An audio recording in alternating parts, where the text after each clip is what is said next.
Pisces, Cancer, and Scorpio. You came up as the King of Cups in reverse in the middle of your spread here, and that feels like you could have been drowning or suffocating. There's a heaviness, a density to this, like being locked away in your feelings for so long. If this is not you, it could be someone that you're dealing with. I'm feeling this is more about relationships for a specific person, where it's left you feeling lonely, restless, and isolated. And maybe some of you were feeling overstressed because you didn't know how to handle this person's reaction.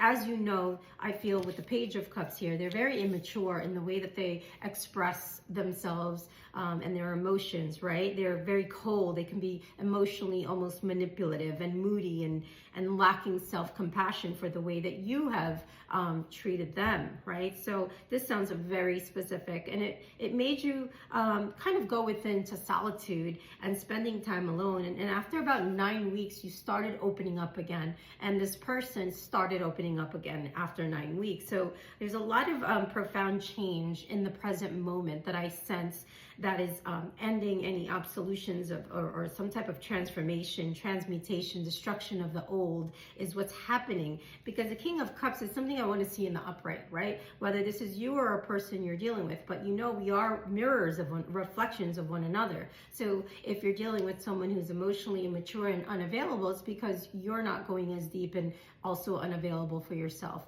meaning lacking spiritual and emotional work within yourself, because then you attract what you are. But this cycle is coming to an end in the future here. There's a union and a partnership, a soulmate heavy on your heart, and there's just something about this person. As a page here, you almost feel like you just want to be kind. You at least want their friendship, right? But at the same time, in the same token, there's this like you coming up as a Queen of Swords in the future here, meaning like you get overly emotionally easily influenced, or I don't know, they kind of see you also bitchy and cold-hearted and cruel and bitter.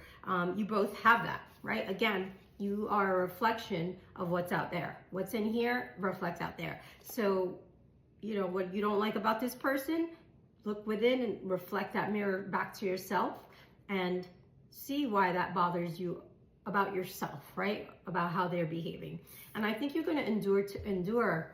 You're going to, with the Eight of Pentacles in the future, like taking time, to really work on this, to find work-life balance. I think a lot of this affects your moods for this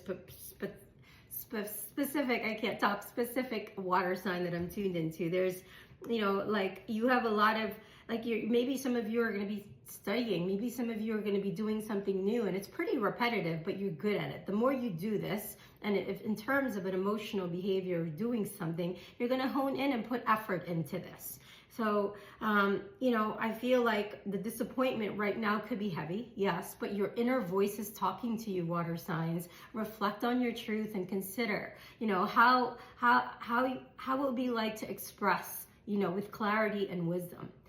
Give yourself permission to speak your truth without self-judgment or self-criticism or the words I'm being guided to tell you. Your voice has more influence than you realize. So the tone, the delivery is really a big deal, in how we express yourselves. No one's saying to hold back your true self. No, that's not what your spirit guides are saying. It's your words are creative energies that accumulate and manifest your reality. So if you're thinking the worst case scenario, most likely you're going to also manifest that into reality. So are you speaking in ways that support you, water signs, in what you want to create? So don't hesitate to speak up and express yourself. I am, and with your guides, encouraging you to claim your personal space. Absolutely, right? And like, consider your words. Again, this is coming in twice, carefully and with purpose. Intentionally watch your words, and your thoughts and your feelings. 444 on the clock as I said that, because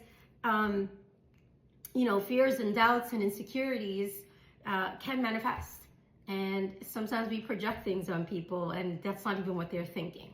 So if you need some support with this, please book a session. I'm happy to tune in to more specifics here, but let's pull you an advice card here and see.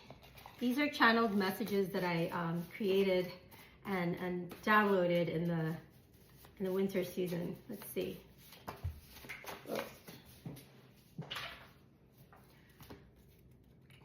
Okay. Wisdom erases karma. It's kind of confirming what your reading just said.